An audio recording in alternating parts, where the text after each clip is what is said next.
Good morning, Adam. Welcome to the call this morning. I'm kind of really excited to get you onto a coffee chat today, even though it's probably not that long since we had coffee together. Um, but I genuinely believe you've got some really insightful stuff to share with us this morning. But before we launch into all of that, I know you obviously, but say hi to the gang and tell them a little bit about yourself. Cool. Morning. So, well, first thing to say is I'm actually a little bit nervous, which doesn't happen very often. So the tables are turned a bit, I guess. So my name's Adam Brooks. I'm, what am I now, 46, father, businessman. I'm a maverick, always been a maverick. And yeah, I like to kind of poke the bear and shake things down a little bit. And every now and again, that includes me, I guess. Interesting. We're going to come on to that in a little while. So as a professional man, as a business owner, have you always owned your own businesses? I know the answer to that, but no.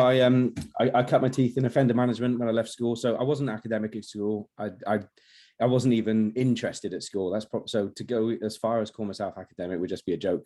There are a couple of lessons I liked, a couple of teachers I liked. The rest of it was a waste of my time.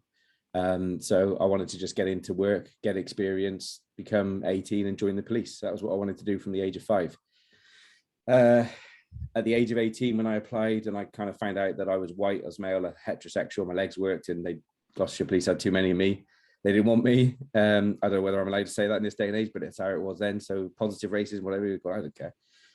It was character building, right? It was life experience stuff. But yeah, I got into offender management, which was rehabilitation, prisoner custody work, and then got into offender rehabilitation through that. And then I found out that actually chasing people down, and locking them up wasn't really what I wanted to do. But the role I played within the rehabilitation stuff really, really turned me on, because I was fascinated with psychology from the age of 14. When I had my first experience with a psychiatrist at the age of 14, and it kind of blew my head, because things changed for me then. Literally, in the case of, like, I describe it as a pop in my head. I could just feel it, and it was like, right, that's not happening anymore. So yeah, offender management was my baby. I grew that contract, a government contract for a private company. I grew it and grew it and grew it, grew other contracts with it, made the contract several million into double-digit millions, which is great. And then I got targeted, made personally redundant. Didn't understand why, because, being blunt, I was 24. I had 120 staff. I was commercially naive, and I was getting up every day shitting myself because I didn't know what to do, and I didn't know the difference between abdication and delegation and all that kind of stuff. So, but I like to learn in the deep end, and I was certainly in the deep end for a few years then. So yeah, I learned a lot about myself and about leadership, coaching, psychology, behaviors, and that was what got me out of bed. That was what kept me going. And there were some difficult times in that, but I didn't care, because I was doing the right thing. And no matter how much it hurt at times, it was worth it for the bigger goal. Do you know what I mean? So, and I'm not like 100% sure about this, but this sounds a lot like life was at 100 miles an hour. Yeah, I've always lived fast, like a James Dean kind of cool guy in shitty leather jackets. I just mean I've from the moment I get up in the morning, I wake up like Tigger. So I'm like, kind of, woo, it's time to go. And then I go right the way until I decide I'm actually going to sleep. Then I can switch off now. For years I couldn't, but I've learned how to. And then I just literally, well, a second and I'm asleep. So it's a life skill. then comes the sleep of the dead. So up to that point, you are traveling a lot. Your working day is dependent on other people and being where you need to be, keeping appointments. And I guess that hasn't changed much since you've become self-employed, because for a lot of your working day, you're needed by people. Yeah. And then going back to the office work, I was in field before I went into the office, and I enjoyed the field work because I was on the road as my own boss, even though I was employed and stuff. And then when I went into the office, it was a very different environment for me.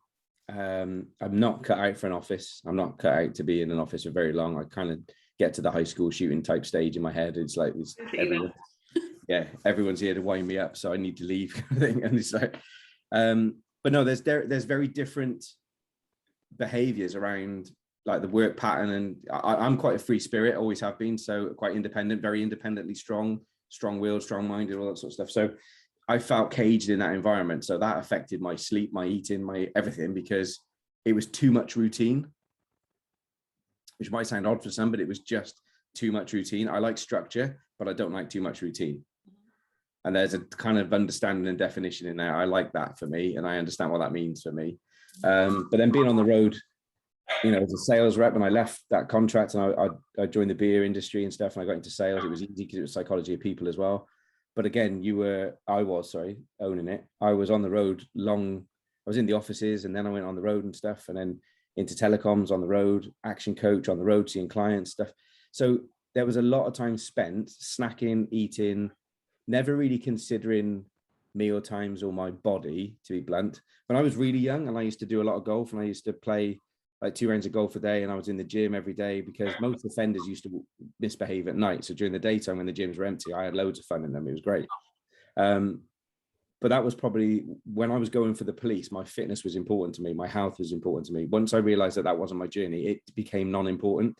I find running boring. I find every kind of physical activity I've ever done boring.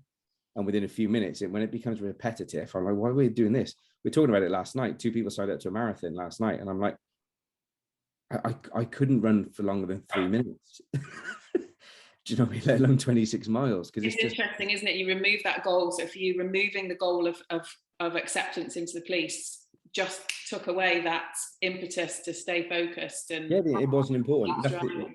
It wasn't important. I think as a bloke, there's two. Not every bloke would agree with this. I don't know, but I think there's 2 things that blokes have inherently in us, right back here, or whatever it might be, or conditioning, nurturing, or whatever. There are 2 major things, and they cause us a lot of problems in life. One, we are the provider, and that's not us saying that financially we are these days. It's an equality row. This isn't the case of, well, I earn more than him. It's not about that, but it's about we are ingrained to be the provider, right? To go out, hunt food, hunting, provide for our families and everything else. So we're a provider. So we have to work hard, put ourselves kind of last, because we just got to get out and grind and stuff. And that goes back to sitting there waiting for dad to come home from work before we could have dinner as a kid, you know, so we're providers. And the second thing is we believe we're fucking invincible. Okay, I'm sorry, I'm swearing like a fishwife here. Is that all right? It's what you do. It's cool. But yeah, I think we feel that we're invincible for way too long. And those 2 things combined, we're a provider and we're invincible. You add those 2 things together, at no point do you ever think, what am I doing to my innards? What am I doing to myself? And 15 years sort of slumped over a steering wheel, snacking from the passenger seat or over a laptop and stuff like that, and just snacking or eating crap. Anything that comes through a drive-through is not going to do you any favors, right? You remember we were on a call, weren't we, with some shared clients about 12 months ago, and they were talking about how much they missed being on the road. And one of the things that they said that they missed was the almost ritual of, it's a day out on the road. So when I go to the petrol station, I'm also going to get this, that, and that becomes my passenger seat picnic. Yeah, beef and koi. Yeah, and it was like, surely you get to Leeds for your meeting and you're whacked off your tits on Haribo's, you know? It's like, really? Yeah. But it's so easy to get into that habit, isn't it? When that is your working lifestyle. Yeah, because if you imagine getting up at 5 o'clock in the morning, or leaving the house at 5 o'clock in the morning, so getting up at 4, leaving the house at 5 in Swansea to be in Sheffield for 8 o'clock, obviously that's sticking to the speed limit all of the way. Glide past that, yeah. Yeah, but that time in the morning, the roads are empty, right? So again, it's very boring. Driving is very boring and repetitive, and to stay alert. Air of invincibility again, isn't it? Yeah, but so I'd have a cup of tea in the morning when I leave, but then I'd also have a double decker, by the way, not a normal, like a double decker, a can of full fat Coke, and a packet of beef and McCoy crisps, and they were my staple daily diet. I could survive 18 hours on that, you know, and obviously not for 15 years, but no, it did. So is this a good measure of where you were as you hit sort of let's say your 40s? Is that a good kind of description of where you were at with your lifestyle? Yeah, I just never thought of it. I'd literally, you know, I had a very responsible job, and for that period of time, the most responsible job I ever had was that government contract. And for a period of time, my life became really serious, and I wasn't doing anything stupid, but I suppose I was still drinking heavily. You know, I'd still kind of hit it hard with my mates on the weekend and stuff, and just chill out. And it was a local village pub, so it's never really massive kind of raves and all that nonsense, but it was very much, you know, you go in there for a session, you're in there for a day, and you can sump a few pints and, you know, and faggots and chips and mushy peas and, you know, and cheese and onion pasties and all those kind of things that you go through when you're drinking lots of cider in a day. So, and then before you know it, it's the week and you're off again. You know, so yeah, that comes back to that invincibility and stuff. Like Friday's done, right, clock off. I remember I used to clock off at 9 p.m. when I used to work in the factory before I got into the offender management stuff. And I was a kid when I first left college, and I'd leave at 9 o'clock, and at 9:25 I could be in the White Hart and my pint would be poured ready for me, because I'd have an hour and a half before closing time, and I'd race to get there to kind of have Friday night with the band and the mates and stuff. And it's, so again, village life, not much to do, pubs, social clubs, darts teams, pool teams, all that sort of stuff.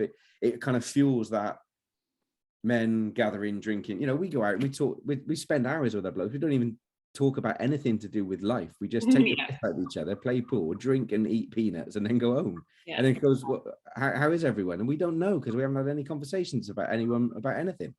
And as life moved into sort of 30s and approaching 40s, as you say, you're snacking on the go, you're kind of drive through on the road lifestyle, you know, you're aware of those daytime habits. Was it still that, you know, the classic, I guess, maybe cliched, come home, you know, I need a beer to unwind, I need a you know, a bottle of wine, it's Friday night?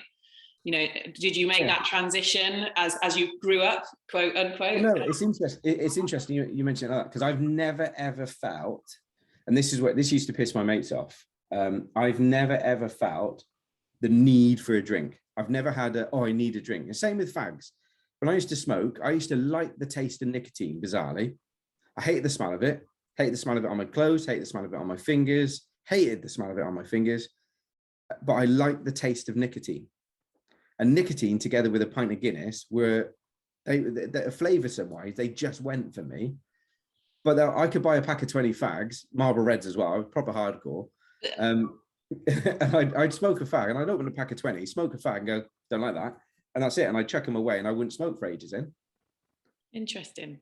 So I always knew in myself, whether it's in a conference, I've always known that I know my own mind, right or wrong.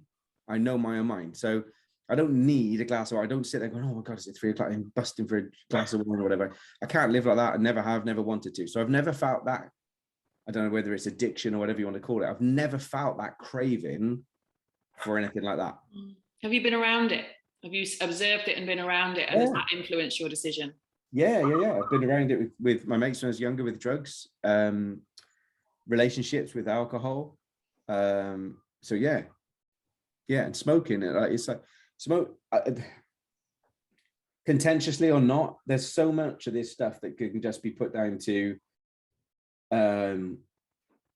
bullshit, in terms of I need it, it's you know, I've got nicotine in my system. I'm stressed. Yeah, it's that kind of, it's such a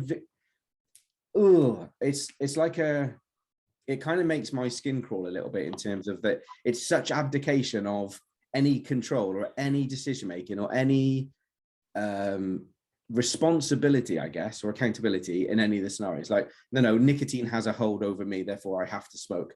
To me, that's utter nonsense. Okay, well, we'll come on to that in a little while, because obviously nicotine, sugar, salt, fat, you know, they all have addictive triggers within our physiology, I guess. But we're going to come on to that in a little while. So tell me, was there something at the start of 2021 that triggered a change in you? Many people got to the start of 2021 and they realized 2020 kind of passed us by. You know, sliding into lockdown in, was it February, March 2020, and writing off most of the year. Some of the statistics are incredible as to what's happened to the nation's health generally during lockdown. I'm conscious I don't want this podcast to be about diets or about losing weight, but the average weight gain through lockdown has been around about 2 stone in the UK. Yeah, well, I've done that. And there are all manner of reasons for that. But what's alarming, I guess, is that we know those obesity stats. So those statistics for the overweight percentage of the population are already pretty scary. Yeah, and I know this isn't also about politics and stuff, but while we were locked down, we could still do stupid stuff like go to the supermarket and buy 24 cans of cider, but we couldn't go up the hill. I couldn't walk up the mountain, you know, I couldn't go out in the green space and exercise more than 1 hour a day or whatever. It's like, yeah. I used to work in the prison industry, you know, that was called association, 1 hour a day. Yeah, it's been a really interesting year in terms of watching the political decisions unfold, hasn't it? And yeah.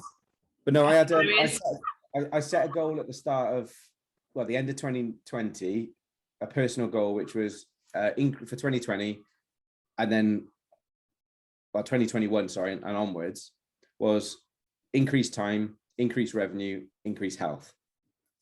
And they're three very simple things. And I shared this recently in a group, and a guy came back and kind of went, and he just straight away chastised those three. And I was like, there was no questioning, there was no understanding. And I wanted to go back and go, actually, and I thought, no, I'm not going to, because somebody said to me years ago, don't argue with an idiot because you just make two.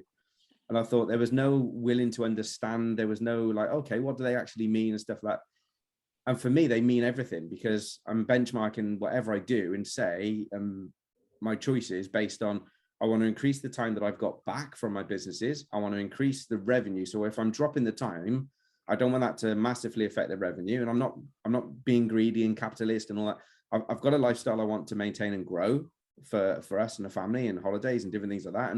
But I've also got to keep the walls away from the door as well. So I want to increase the time back and increase the revenue, not keep the revenue where it was, because everything's going to be costing more. So I have to do those. So I have to work smarter, right? So that was where it's challenging me to figure out, so how do I get time back? How do I keep the revenue increasing? But also, once I've got the time and the revenue, I can focus more on my health. And interestingly, health was the third one on that list. It was actually the first one that I started to tackle, but it was the first one. It was the last one on that list of three. So as it falls out of the male brain, it was like, yeah, that's probably that as well, I guess. But interesting. So yeah, and that's been the focus. So all the decisions from that really is like, so how do I do that subtly and just build it? But it's kind of like imprinted. It's like a tattoo on my brain. That's when I focus on things like that, they become that for me. It's like, right, so this is what I'm doing, so I've got to live up to that, because the only person I'm lying to is me, and it's like the only person I'm letting down is me, and my internal critique is bigger and better and badass than any other person I know in my life. So it's not going to let me off the hook. Okay, so when we look at the year and how the year has gone on, bearing in mind that we are still kind of in a little bit of an eddy of lockdown rules or restricted living still to a certain extent, and then obviously we had a really nice summer, and then there was the football and barbecues, beach time, all those kind of things. How did you feel by the time you got to that sort of maybe 6 months into the year or more? That summer holiday is often a transitionary time for people, isn't it? They're like, kick back for summer, my shit, it's September, oh my God. And suddenly I've only got 4 months of the year left. Where were you at then, at the end of summer?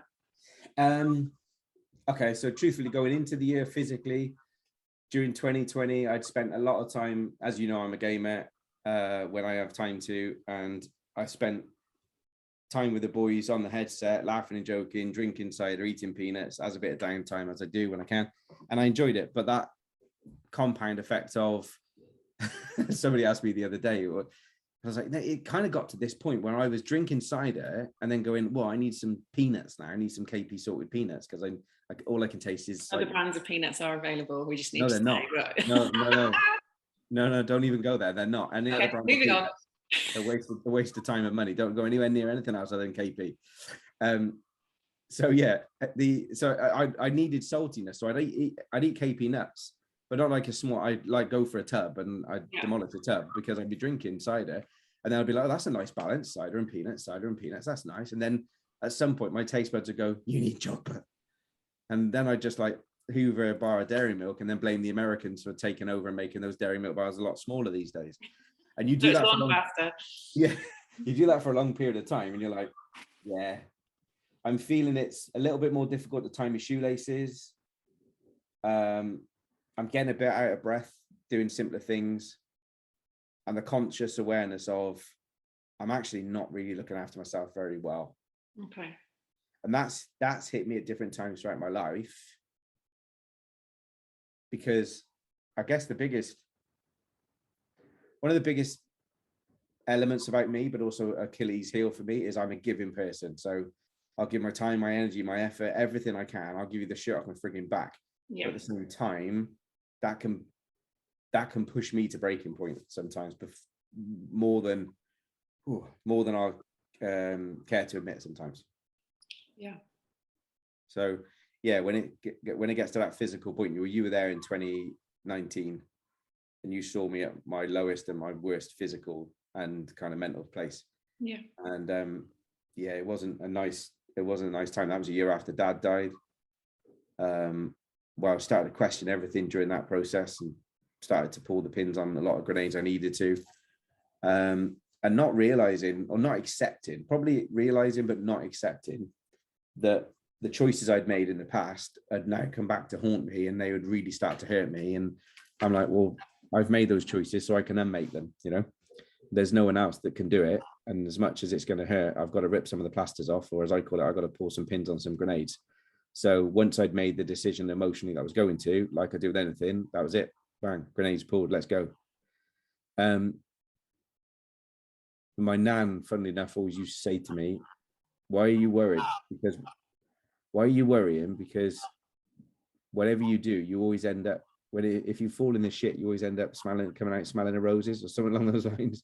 And I think probably there was a huge element of you that winged your way through life with that philosophy. I think come 2019, there was that sudden realization that actually, you know, I'm not in the rose garden I thought I built. I thought I planted, but it absolutely does come back to that sense of responsibility, having the balls to say, I'm here because of the decisions that I've made.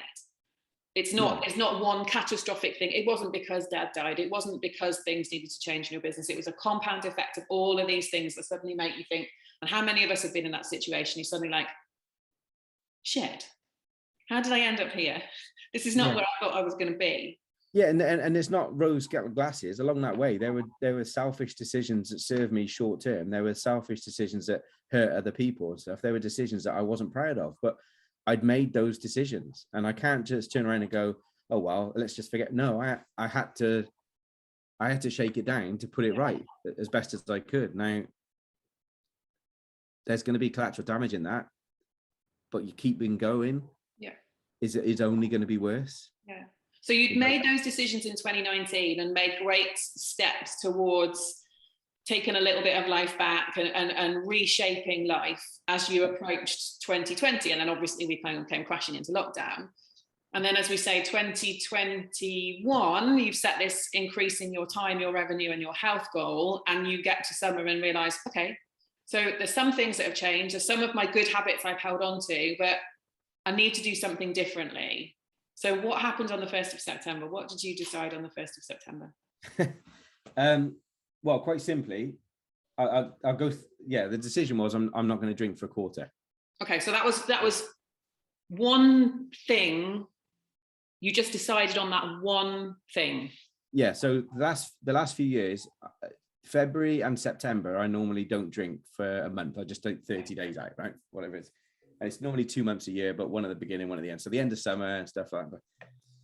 And I've enjoyed it, but I've always been around people that have liked to drink more than not, you know, and that goes back to your kind of circle of friends and journey and all those kind of decision stuff that we mentioned. So no, I just decided I was going to do it for a quarter because I've never done it for a quarter before. So I thought, well, I've done it for 2 months, so I'll just do it for 3. So I just won't drink this quarter. Okay, so what did the little voices start saying straight away then?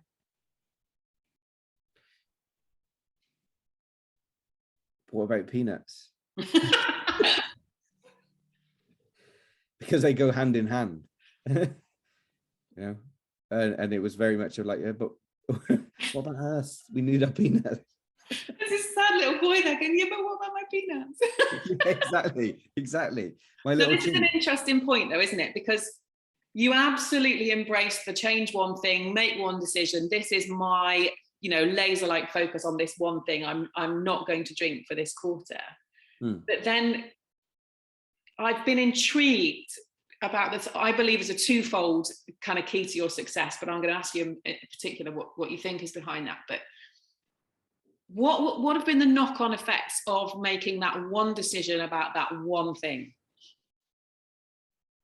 Well, loads. Because so in this, just to go back a little bit, in the summer, getting the kids out on the boards and wild swimming and climbing up hills and stuff, and doing loads of outdoor activity stuff. I loved it, absolutely loved it. And trying to get onto a paddleboard when you've fallen off several times and you've got a life preserver on, the life jacket on, it takes the wind out of you.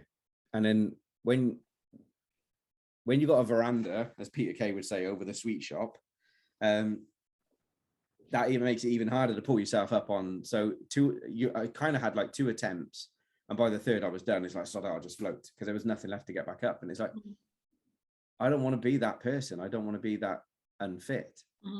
So consciously, what am I doing that is causing, whether it's good, bad, whether I like it or not, and all that sort of stuff. I know I'm doing it. So what am I doing that's causing, what am I doing that's causing me the problems? There are some ugly things, aren't there, sometimes that stop us in our tracks and make us think, hang on a minute. Yeah. I don't like this. Yeah. So it was obvious for me that I needed to just choose to go, right, I'm not drinking for a quarter, because that's a biggie. So I can just turn around and go, right, I won't drink, because then if I won't, I didn't consciously think like, if I don't drink, then I won't eat peanuts. And if I don't have peanuts, I won't have cheese. And if I don't have cheese, and then I won't have chocolate. I didn't like process it in that way. I'm not going to drink. And then what I found was, when I went to the supermarket and I wasn't buying drink, I wasn't buying peanuts. And I wasn't buying snacks and crisps and stuff like that. And I'm not a big crisp eater, but there were a certain packet of crisps that kind of got me through lockdown right and there's beef McCoys when I was younger, and you know, beef McCoys will always be a part of my life. They're important, but I don't eat them anywhere near as much. They're for special occasions, beef McCoys these days. But these kind of jalapeno and cheese crisps I discovered, Ridge crisp, they just.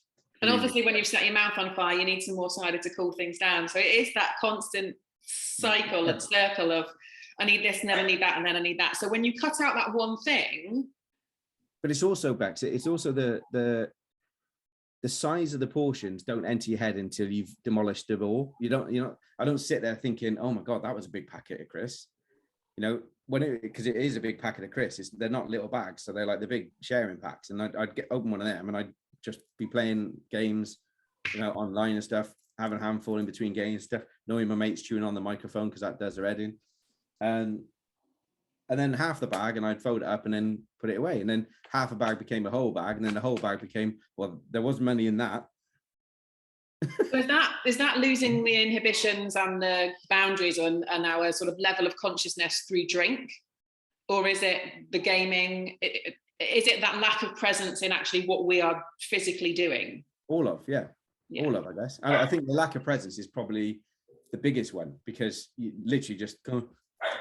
Yeah, it's unconscious stuff, isn't it? Yeah, and it's that I've got a minute, so I'll snack now and stuff like that. And then suddenly I've finished a massive great big bag, and then I go, well, I better make some dinner. Yeah. So but actually, it doesn't even need to be a gaming thing, does it? You know, it can be I'm working through something on my laptop and I've had a bag of minstrels or Maltesers or whatever at the side of me, and then all of a sudden you're like, why has my hand gone to the bottom of the bag and like there's nothing there? I've only had 5, and it's like I've had 5 handfuls and I was shoving them in with the butt of my hand, and you know, all of that kind of. And it is that there is a lot to be said for that not being present in that moment of eating.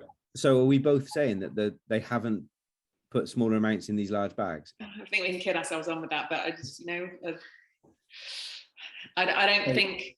But then contrary to that, life is bombarded, and you'll know this obviously with a massive, you know, social media is a huge part of your business. It's, you know, you have a business in that space, but also within your coaching and training business, social media is a massive part of your marketing and just your interaction with people.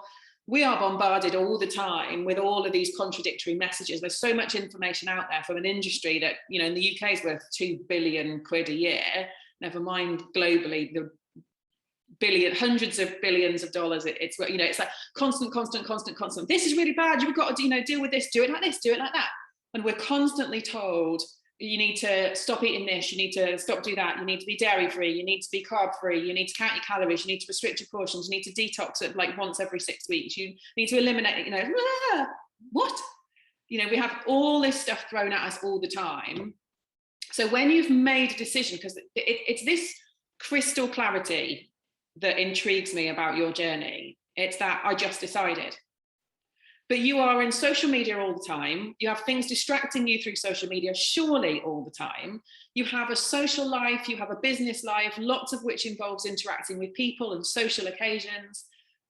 Have you genuinely not been knocked off your perch in the last 2 months? No. Why not? Because I made a decision. Okay, so right now, I think you're amazing, as you know, but there are going to be people that are literally screaming at this podcast, piss off, and worse. It's all right for you. It's yeah, it's just as simple as that, is it? Well, what about this and what about that? You know, so let me throw some of these challenges your way then. So basically, you're just a bloke and you haven't got to worry about anything else and anyone else. You're fine. You come in from work and your wife puts your dinner on the table, so you don't even have to worry about what you're eating. Cool. Completely untrue. Okay. So, you can please yourself as a bloke. What about having to put a family meal on the table? So, you know, you can just do, you can sit there gaming with your mates, you can have your cup of tea while you're doing that or your glass of water. But, you know, some of us have got to put a family meal on the table. Okay. So I run 2 businesses, and I support in one of those businesses, I support a significant number of different businesses ranging from startup through to multi-million, with teams and lots of responsibility and lots of emotions and everything that goes into that, right? So that's what I do in one business. The other business is digital media and social media, which should be more fun. But guess what? I'm working with businesses and all their challenges and all their problems and everything else. So the 2 are intrinsically linked, and I love it. So I wouldn't change it for the world. I absolutely love it. But it comes with lots of pressures and stuff. So being able to learn how to switch off, like and this isn't breaking any confidence, whether this is a hypothetical scenario, right? But if I'm sitting down with a client today to talk about marketing, and they say, we got 2 hours to do marketing, and they go, actually, my husband's left me. I always say this about my attitude of coaching is I don't turn around and go, okay, well, we've got an hour and 58 minutes to talk about marketing. We need to crack on. That's a bit tough, but can we just move on? Because that would make me a shit person, not a shit coach. That would just make me a shit human being. So when you get then immersed into all of that, it's really, it can be really difficult if you choose it to be, to not let that stuff in, or it could be really easy to not let that stuff in. The same as when years ago when I was handcuffed to a high risk sex offender pedophile who had done absolutely disgustingly disturbing things to an 18-month-old baby boy, and I'm with him all day long and got to treat him like a normal human being. I want to rip his skin off him, being honest, and I don't want to sit in Crown Court listening to what he's done, but I had to because that was the role. So how do I choose to not let that stuff in? And I remember reading a beautiful, beautiful article years ago by Jim Rohn, which is Change Begins with Choice. And it's probably the pivotal moment where I realized my superpower is always choice. I have it, everyone has it. And no matter what, and no one can take that away from you. So if you want freedom, true freedom, don't believe all the other bollocks, just understand the power of choice, right? Every choice has a consequence and stuff, but freedom comes with that. Because whatever you do, whatever you choose, gives you the freedom to do whatever you want to do next. It doesn't mean that it's right or wrong. You still have to have your ethical and moral code and stuff about those choices. And I've made bad choices as well as good ones, but we don't make good decisions or bad decisions. We just make decisions and then we work hard at making them good or bad. Yeah. That's where the confirmation bias comes in and all that kind of nonsense, right? So hit us with that quote again from Jim Rohn. Change begins with choice.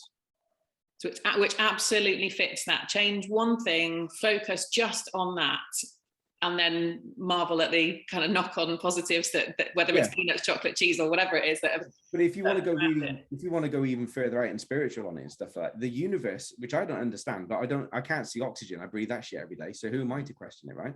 So I've experienced many, many times in my life when I focus on something, I choose something, all the energies kind of conspire with me, not against me at that point. Yeah. The fear of making that choice can paralyze us. But once you make that choice, good shit starts to happen. Things start to fall into place, right? However you want to word it, it's not voodoo. It's freaking reality. It happened, but I don't get it. I just want more of it. And the way that I can get more of it is to make more choices and make more decisions. Now, if I make a choice and I make a decision, it's a bad one, I've got to become consciously aware that actually this is hurting me more. This is hurting others I love more. Right. This decision isn't okay. So I need to face up to it and then choose a different direction. I don't just blindly go in the same path of travel because I've made a decision. That would be insane. So 2 months into a 3-month decision period. Yeah. What have your results been so far? What have you noticed? Well, I was at a black tie event. It wasn't black tie until we got to the door, and then we were told it was black tie. Thanks, right? But no, I was gracefully and gratefully invited to a black tie event for a charity in Maggie's cancer charity, a 10-year anniversary in Swansea, Maggie's. And all the boys were drinking. There was great fun and stuff. And I was drinking Peroni Zero. And then I went on to Heineken Zero. And I have to say, I don't really like Heineken at all, but Heineken Zero is nice. So they should just stop making normal Heineken because it's pish. But actually the Zero stuff is really tasty. But I spent the entire night there, and it was interesting because not just for me, drinking lime and soda doesn't feel like a night out. The whole social feeling and all that sort of stuff. But beers are being brought to the table, and there's pints of Peroni, and there's bottles of Peroni, and then there's a bottle of my Zero Heineken. And I was 4 deep at one point. That's quite a depressing thought, being 4 deep on zero alcohol. Alcohol-free beer. My previous mind would have gone, that's stupid, why are you doing that? But no, I've enjoyed it because being able to go to events like that and then go and get in the car and drive home and wake up in the morning with a clear head and just crack on rather than losing half a day or a day, or because I'm 46 now, losing the entire bloody weekend. Recovering. Yeah, but it's not unusual to have a heavy Friday or a heavy Saturday and still be feeling rough and not tasting things properly until Wednesday. It could be Wednesday before I taste a good cup of tea again. And I'm like, it's also that body, our physiological response to being hungover, that craving for fatty, salty, carbohydrated foods. You know, you're not having that 3-day recovery and before you actually can face eating anything. Yeah, so that's really interesting. That's really interesting. So salt, I've really noticed the difference in salt in things. So I've all right. So basically, in the first September, I said I'm not going to drink. That then happened with me not buying peanuts. So then consciously or unconsciously, I hadn't bought cheese. And you know, I'm a cheese fan, and I hadn't bought any Primula. And anyone that knows me, I've lived on Primula all my life. That's probably my biggest addiction since I was a child. But so I stopped buying those things as well. So suddenly the only real dairy I was having was milk in my tea. So then I thought, well, I'll try and cut out the milk, because if I can, I haven't. So I'm missing the dairy. So let's cut. Now, that for me is a flavor thing and a taste thing. It goes back to the nicotine, right? I like the flavor of nicotine. So I've tried oat milk, almond milk, all these different pea milk, all these different milks in my teas. And my tea just doesn't taste very nice without skimmed milk for me at the moment. So I'm still having skimmed milk in my tea. But then what I notice is the really high caffeine, because I'm a Yorkshire tea kind of Welsh brew, I like a big, strong cup of tea. And now I'm finding that there's a funny flavor in the tea. So I've shifted to decaf Yorkshire tea, and decaf Yorkshire tea is absolutely beautiful. It's like the perfect brew. So lots of these knock-on effects, which are all positive in terms of your overall health, have come as a consequence of the not drinking has changed the amount of salty food you're having. That's then changed your taste buds generally. So your whole kind of senses around eating, sense of taste, sense of smell, have just completely changed. And then obviously, physiologically, in terms of the way that you look, and I know that you're not a scales boy, but the scales have shifted significantly in the last 2 months. Yeah, they have. So the salt thing, I've noticed the difference in flavor, so, and also in the sweet stuff, but really more so salt. And then, so the 1st of October, I then decided I wasn't going to eat chocolate for a month. So if I've cut out dairy and cut these snacks, then I need to cut out chocolate. So I'd kind of compensated, I guess, a bit throughout September for, well, I'm not having all these other things, so I'll have a treat, which is a bar of chocolate or whatever the kind of language. And that's really common, isn't it? That whole, if I'm going without here, I need something here. So how many people give up smoking and put on weight? Because you know they've needed a different crutch. How many people give up crisps so they eat more chocolate? How many people give up chocolate so they eat more crisps? Yeah, and in my head, we're always looking for that get out clause or that something to soften the blow. Yeah, it was a reward for me. it wasn't a crutch, it was a reward for me. It's like, well, I'm being really good, so I'm gonna have a bit of chocolate, and then a bit of chocolate led to a bit more chocolate and stuff, and then it was the kind of repeat pattern for the other things. So it's like, so I said, well, let's just cut out chocolate then, because if I don't have it in the house and I'm not buying it, and then I won't miss it, because I've not missed the other things. So now my logic is based in evidence, so it's kind of shifted. And well, I'll just do that then. Okay, so that's an interesting point about the whole not buying it. So I know same people that were shouting and swearing at you before are going to be shouting and swearing and saying, well, it's all right for you because, you know, I've got kids in my house, so I need to have things like chocolate and biscuits and stuff like that. So the temptation is there for me all the time. It's all right for you. So have you got kids in your house? Have you got people that want the biscuits and the... Yeah, I got a 14-year-old menstrual daughter, you know, who's going to have moments of chocolate cravings and all those other things, nurture or whatever led. Yeah, I got a 10-year-old boy who's 10 this weekend, and yeah, 14-year-old daughter, and I've got 2 boys with you. So there's chocolate in the house, you know, if they want it. But it's not something that they've asked for. It's not something that they've missed. You know, they haven't had seen it around. Yeah, it's just like, it's kind of gone from their conscious stuff. And it's not that they haven't had, we've had puddings and stuff like that, like we've had some cakes, different things like that, but they don't eat lots of that sort of stuff anyway when they're with me. You know, not sound like a boring or kind of sad dad, but you know, we'll have fruit, we'll have ice lollies, things like that. So this is a real thing, and this is something obviously you and I are pretty passionate about between us, with, you know, four kids across the board, and our attitudes towards food and healthy eating around them. You know, the stats for childhood obesity are scary. One in 5 year 6 children is obese. Even more scary than that, 1 in 10 children in reception are already obese. You know, and there's this frightening shift towards, you know, how do we change it for the next generation? Because when sort of nearly 30% of the adult population are obese, and you know the overweight stats are in the 40s to 50s percentage, even more so after lockdown. You know, how do we change things for our children? And is it as simple as leading by example, making responsible decisions? You know, yes, these things are going to be around the house, but if they're not constantly there on the worktop, there on offer, can we change the shape of the health of the nation to come simply by making? Yeah, I 100% you can. It's like, we're all stupid, right? And I mean that with the greatest love. We've put men on the moon, and we're on the way to Mars. And these, you know, you got Jeff Bezos talking at the COP conference about how precious life and on planet Earth is. Well, he's just gone on his little joyride around the freaking planet, burning up loads of fossil fuels in his rocket that did nothing for fucking science. So, you know, on your soapbox again. Yeah. So, but we are stupid beyond stupid in terms of, we're quite simple. So we've moved massively away from the cave in terms of exploration, engineering, capability of humankind and stuff. But at the same time, emotionally and emotional intelligence, we've kind of like stuck a toe out and gone, it's a bit cold, bugger that, I'm staying in.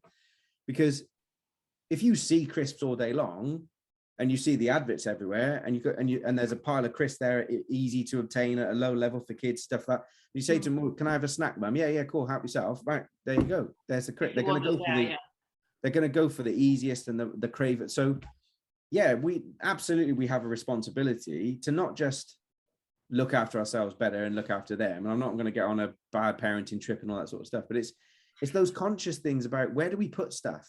You know, remember the adverts when we were kids about, you don't see it anymore, about Dettol and bleach and stuff like that. Like, don't put it under the kitchen cabinet and keep it locked away from kids. And we used to get all those things that you could only open the kitchen door so much, you know. Where's all that gone? Yeah, accessibility. And again, it's that whole what's constantly being, you know, let's not even get into the whole advertising of food. Kids don't drink bleach anymore, apparently. We used to, loads of us when we were younger, apparently. Now they're sucking on washing tablets. That's the things that we're told to keep up now. But okay, you know, so I think what we, going back to that conscious mindfulness of like eating when I was gaming and stuff like that, it's the same thing when you go shopping, right? So, all right, I'll own it. It's the same thing when I go shopping. If I can't go shopping with a list. It bores me, right? But I kind of have in my head a list. I just can't have a list that I tick off. It reminds me of going shopping for me nan, and I used to hate that because she'd write a list, and the way she'd write it, I'd end up doing 9 miles of the freaking supermarket, whereas she'd written it in the order of the aisles because she goes every week, so she would know where stuff is. I could have just got it in sequence, but she doesn't. She just writes it throughout the week, and then suddenly you're like dying here, there, and everywhere for the list. Okay, so you don't like shopping with a list? No, so I don't like shopping with a list, but I do like to shop knowing what I need to get. So I have in my head what I need to get. So I need to get some fruit, I need to get some yogurt, I need to get and then I think about some meals for the time the kids are with me, then they go back to their mums, and then they're with me again, whether that's for 2 days or 5 days, because of the 50-50 split we have. And then it's like going to make that effort to shop consciously, and then bring the children in and get them to consciously make decisions on what we want to have to eat together. And just having those conversations, so they're involved in the process. And then at every stage, it's conscious decision making. It's what are we making a decision about today with regard to our eating and our approach to a healthy life? Yeah, because the alternative is you don't think about it. You got 20 minutes left, and then you just whack someone in out the freezer, and it's turkey to his little dinner. Which we all do, because sometimes it's the same as the shame of putting beans on toast in front of your kids. We all have days that are like that when we just need food in front of them. Whoa, there's no shame in spaghetti on toast with cheese grated on, okay? There's no shame in that. That's a great example of, I was going to say another one of these counter arguments would be, well, that's fine because you could just meal plan and eat chicken and broccoli and rice every day, and because you haven't got to think about everything else. You are putting food in front of children between 2 and 5 days a week.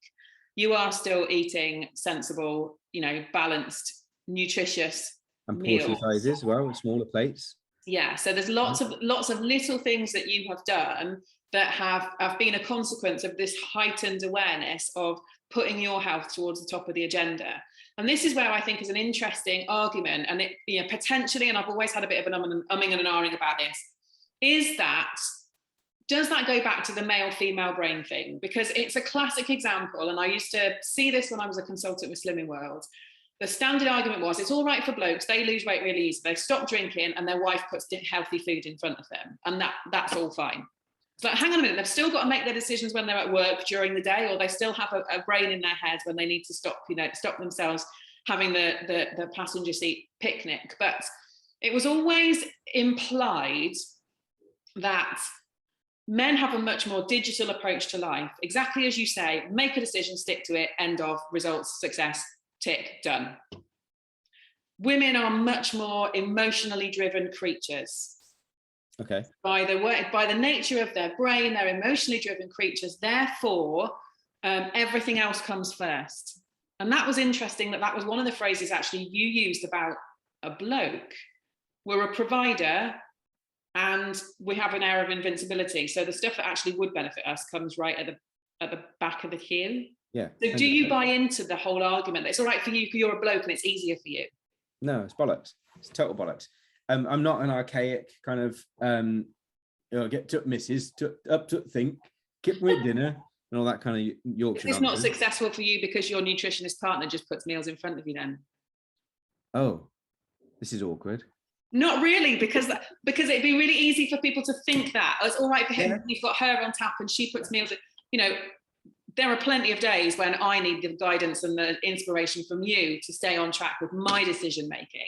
And I am absolutely in awe of what you've achieved over since 2019. You've done some incredible things, but the last few months in particular, and that's why I wanted to bring you onto this podcast, because you have achieved incredible things by just making a decision. And for you, it's that black and white, but I made a decision. So why would I go back on it? Why would I eat? Why would I drink? Because I decided not to.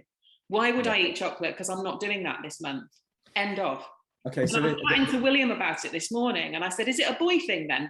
And he went, "I don't know, because I struggle with my willpower. So maybe it's not a boy-girl thing. Maybe it's not a man-woman, male-female thing." But yeah, but I think there could be some.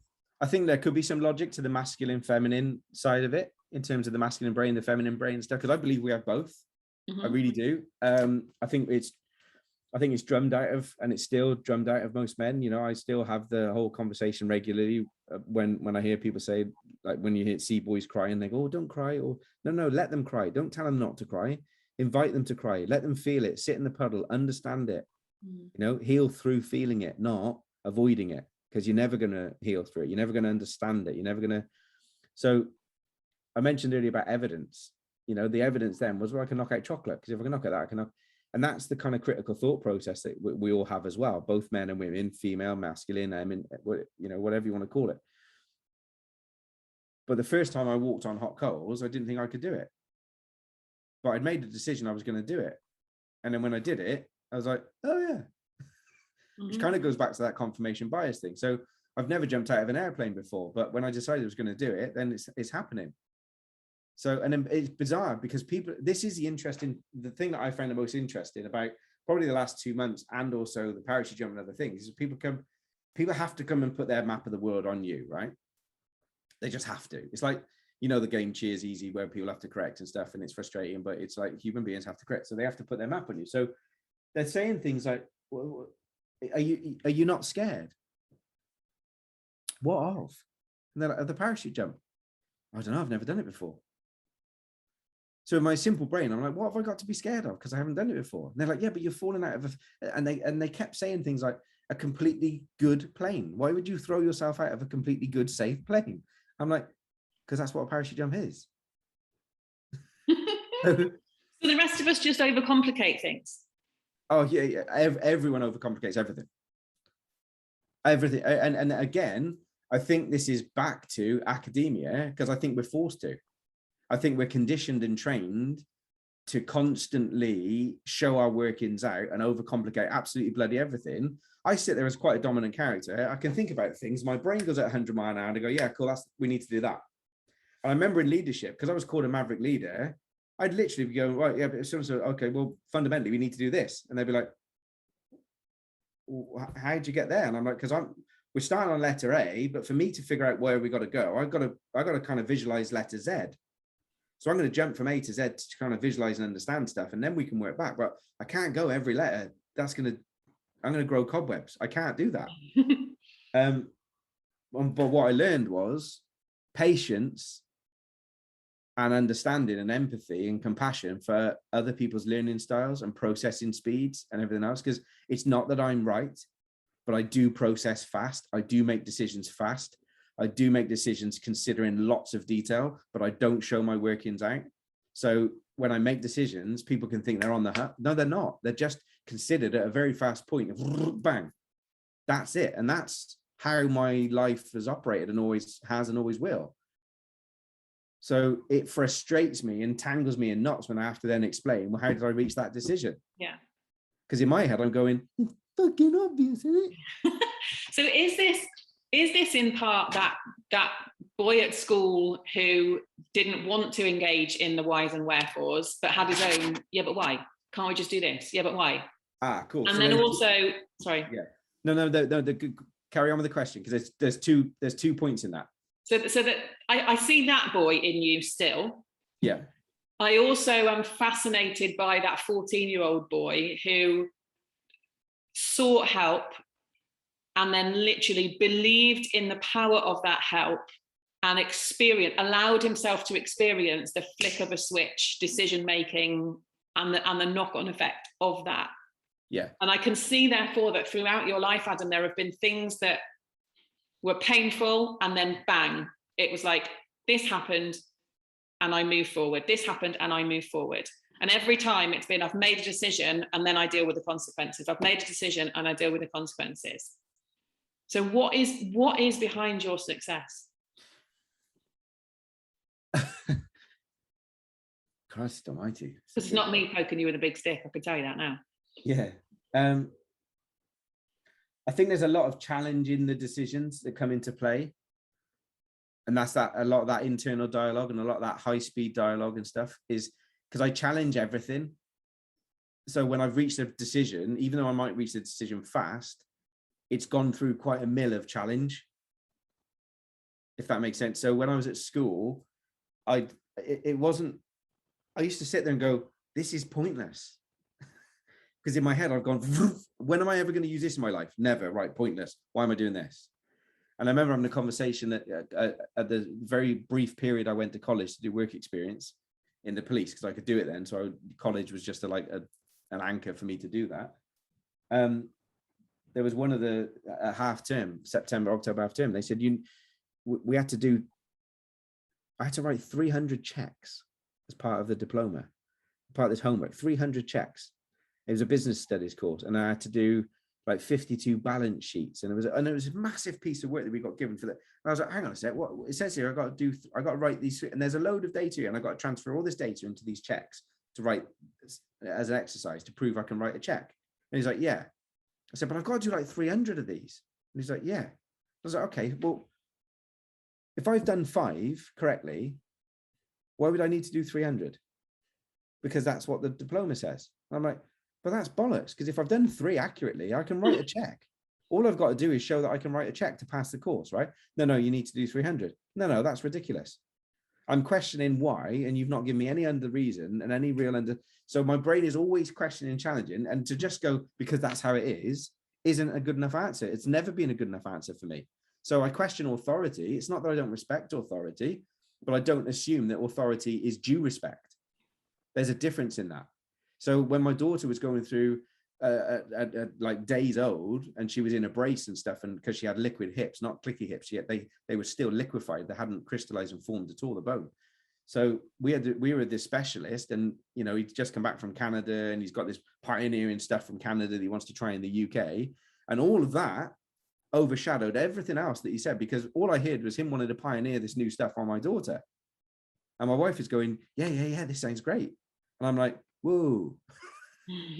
Whoa, my daughter's not a guinea pig. She's days old. And I'm like, so straight away in my head, it's like, if the deal doesn't stack, and the deal for me is not just like the sales deal, the deal, if the conversation doesn't stack, if the numbers don't stack, if the situation doesn't stack, intuition, gut instinct, feel, if it doesn't stack, then it needs questioning.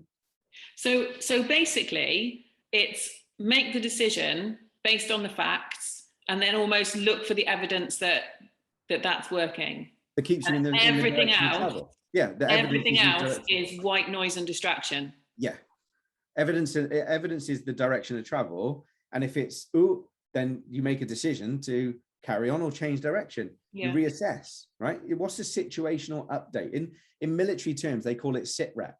Right? Situational report. Give me a situational report, because if we're going to throw bombs into Afghanistan in this particular cave, the evidence we've got at the moment, is it up to date? And up to date to the kind of last 15 minutes, not the last 3 weeks, because they would have moved out of the cave by then. So we want to make the decisions based on the situational report. So what's the sit rep? What's the sit rep? What's the sit rep is how they constantly make those military decisions. Well, we're no different as humans. What's the situational report? We're scouting all the time. And I think that's a frustration that a lot of people have, isn't it? When they decide to make changes with their health, they're then not patient enough to keep checking the sit rep, to keep looking for, are we getting the results? For a lot of us, it can take 2, 3, 4 weeks to shift anything in terms of our health, whether it's, our body fat distribution, our weight, our mindset around things. It can take that sort of, 3 or more weeks, and we're not patient enough to see that play out. And let alone, the vast majority of diets, I read some horrific statistics the other day about, on average, people in the UK will attempt 3 diets or 3 changes in lifestyle towards their health every year. So for most people in the UK, that's 190 decisions across a lifetime. And we don't overcomplicate things. And on average, they lose maybe 3 kilos, and then they lose momentum, and then it all goes back on again, and a little bit more. And you kind of think, this is so flawed. We are relying on willpower alone, and willpower in itself takes emotional resilience and energy. And I think this is, putting my nutrition hat on for 1 second, this is one of the things that has made a big difference with you, because some people will be shouting here going, well, you obviously just eat really boring stuff. You can't be a foodie and lose weight. And 150%, Brooksy, you are an absolute foodie. Thank you. The benefit I believe that has given you in your overall approach to your health is that when you eat a meal, you make sure that meal is a meal worth eating. Yeah. And therefore, it has fueled your body up to build your emotional strength and resilience as well, so that you have the willpower to stick with that decision. Yeah, and I've got good support with that. Yeah, more often than not, our willpower is zapped because we're trying to restrict our calories. We're in that mindset of, I can't have that. I can't, so not, this is one thing I'm going to cut out. Well, I can't have that, can't have that, can't have crisps, can't have chocolate, can't have cheese, can't have bread, can't have pasta, can't have anything that brings any joy to my life at all. So we live in a calorie restricted, no, no, no, you're not allowed kind of place, which is not a very great place for our head to be at in the first place. Yeah. We're thinking about it all the time to the point of being utterly obsessed. So we're not having enough with our meals. We're thinking about it all the time, so we're not emotionally resilient. We're probably also thinking about it subconsciously while we're sleeping, so our sleep is shit. And because we're cutting out milk and all those lovely things, we're not drinking half the stuff that we were supposed to drink during the day, so we're dehydrated as well. Yeah. So our hydration, our sleep, and the amount of food we're eating, none of those are working in favour to keep us emotionally strong to be able to stick by that decision making. My wee changes colour if I've drunk. I can't believe you've just come back to that with your wee, but go carry on. Yeah, well, you know, I said my brain goes off a different, but my wee changes colour when I haven't drunk enough water, or I've drunk too many espressos in a day. Mm-hmm. It goes a darker yellow. If I'm dehydrated, if I haven't drunk, and again, simply, I just look at it and go, oh, I need to drink more water. Because if it's too yellow, I need to drink more water. It's quite simple. So even the complications of science around how many litres am I supposed to have per kilogram of my body weight, again, for you, fuck off, white noise, distraction, shh. What colour's my wee? It's very, very simple benchmarks for being in the right trajectory, isn't it? I made a decision. Are things still taking me in the right direction for that decision? And this is what, 100% that. And the simple evidence that you look for, right? And that you can take note of, that you become aware of, that keeps you in that. So you mentioned willpower earlier. Again, potentially or not, I think willpower is one of those, we've learned a lot about the brain in the last 30 years. We're learning more and more and more than we ever have before. I think we'll discover that willpower is utter nonsense. It's just one of those victim mentality spaces, like that you can turn around and go, oh, I've got ADHD, I've got willpower, I haven't. It's just an excuse platform. It's just one of those things you can dial into and go, yeah, I've done that because I've got willpower. I haven't done that because I haven't got any willpower. Bollocks. You're not making decisions. So you asked me earlier about what the kind of secret to my success, or what do you think behind my success? It's the ability to make decisions. That's it. And I'm not afraid to make decisions. I'm not afraid to make decisions. And if I make bad ones, I will work hard at putting them right. And if I make good ones, I will celebrate them. But I am not afraid to make decisions. I never have been, never will be. And whenever I find myself in that treacle where I'm not making decisions, that's when life starts to kind of come in around me. Because I've become a passenger then to all of the other stuff. And I don't subscribe to any of the media and the politics. You know that about me. I'm not a conspiracy theorist, but I don't believe they're all lying, two-faced elitist pricks, right? So move on. Yeah, so I don't subscribe to any of that stuff. But it doesn't mean that I can't. So if I'm in my decision making, if I make a decision, I don't do it in a selfish state. Right? I don't make a decision just to please me. I make decisions that are trying to be for good. When I've made the decisions in the past that serve me, that's when I'm talking about the walls coming. I'm going to that point where it's treacle, and I'm making more and more self decisions, and the world's closing in around me, and my life's getting ugly, and my health is getting worse, and I'm creating all of it. But I tell you what, most people don't like to accept that fact, that every single thing that you've got happening in your life is a direct result of the decisions that you are making and you've made in the past. Face up to that, and then you can change direction. End of. It's nobody else's fault. It's nobody else coming over the hill to save us. Right? We are literally the pilot. So if we are the result of the decisions that we've made up to this point, is it therefore as simple as to get to the point that we want to get to, that is again going to be the result of the decisions that we make from here on in, from today, from right now? Yeah, from listening to this podcast, what are you going to do differently? You know me, Bex. I don't need external validation in terms of people going, oh, you're really good at what you do and stuff. And it's nice to get a compliment, don't get me wrong, but I don't need it. My internal critique, my internal barometer of whether something was good or bad, my self-worth and my confidence in that is strong enough, right? So when I come off stage and somebody says, oh, that was a really good talk, lovely. it's pointless. So when somebody says to me, that's a really good talk, I normally come back with, okay, brilliant, thanks for that. But specifically, what are you going to take away from the talk today that's going to make a difference? Mm-hmm. And they're like, what? Well, if it was really good, I'm sure there was something in there that you can take away, that you can make a difference and you can change. So what specific? Oh, I wasn't expecting that. No, because you're expecting to live in this life of, how are you? Not too bad, thanks. And no one ever questions that. It's like, we were talking about this the other week when we were up in the mountains with the boys and stuff, and people talking about, they ask you how you are. And then when you go, actually, life's a bit of shit. I say, whoa. No, we're not going there today. We don't do that. You're meant to say, not bad, thanks. That's what I was expecting. Yeah. Yeah. So I actually don't care with the real answer. Just give me the. Yeah. Are we existing in a life that's about placatory comments and external validation, or are we existing in a life where we are absolutely taking accountability for? So put that placatory comment mirror on ourselves, on our own internal language, our own internal dialogue. How many of the decisions are we making to please others? How many of the decisions are we making to please ourselves? So how many of the decisions are we making to please others actually hurt ourselves? Yeah. And if we think about it logically, how many decisions that we make for ourselves truly hurt others? Because unless you're a sadomasochistic and you don't, or a narcissist, do you know what I mean? But the majority of times, the decisions that you make will be made from a place of good, because human beings have a big enough ego up here to know the difference between right and wrong and good and bad. Yeah. But what we need to do perhaps is to make some of those decisions for the good of ourselves too. Yeah.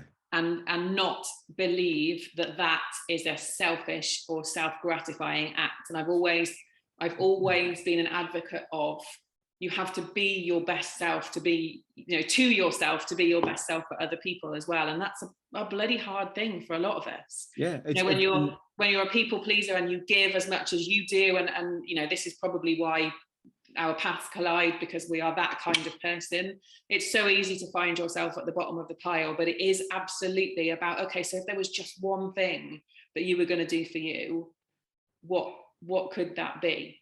And I think encouraging you to make that choice for yourself was perhaps a new experience for you, but one that from the outside to me seemed very simple. What's one thing that would make a difference for you? And that's really, a perfect place for us to sort of drop that question in as we wrap up today, because it's been brilliant to spend time talking to you. Thank you for being so honest about where you were at by the time you found yourself with those 45-year-old habits and the dad bod that was struggling to get onto the paddleboard with 2 lots of life preserver, and one of which we don't ever want to be carrying around with us. But you absolutely are probably one of the most honest people that I know. Honest with us as people outside of your body, and honest with yourself as well. And I think that is, to be brutally truthful, the absolute key to your success. It's the honesty. It's the fact that you are willing to shine the light on yourself, not to go, hey, look at me, but go, what can I change to change my own outcomes? So thank you for taking time out today. Thank you, those of you that have tuned in to listen. It's taken a chunk of your time out today, whether you were driving or walking the dog or whatever you've been doing while you've been listening to it. But as Adam has said before, don't just go, oh, that's nice, listening to those two chattering. Well, we can chat for freaking hours. So it's amazing we've managed to wrap up in the time that we have. But my challenge to you, if you're listening and you've been inspired by what Adam has said, is if you were going to do just one thing differently and change one thing, has always been my strap line. This is just an example of someone that's picked it up and run with it. And I've gone, oh yeah, isn't that what I advise people to do? If you were going to change one thing and then reap the benefits of changing that one thing, what could that be? What habits, what behaviors do you need to put in place to help you to stick with that? So you know where we are, you know where to find us. You can dig us out of our website on www.tipthebalance.life, or you can call and grab some help via 07721 907780. You know where to find us if you need that sounding board and you need that accountability. Adam, thank you so much for joining us today. My absolute pleasure. And as somebody said to me recently, your ass looks better as well. So thank you. Wow.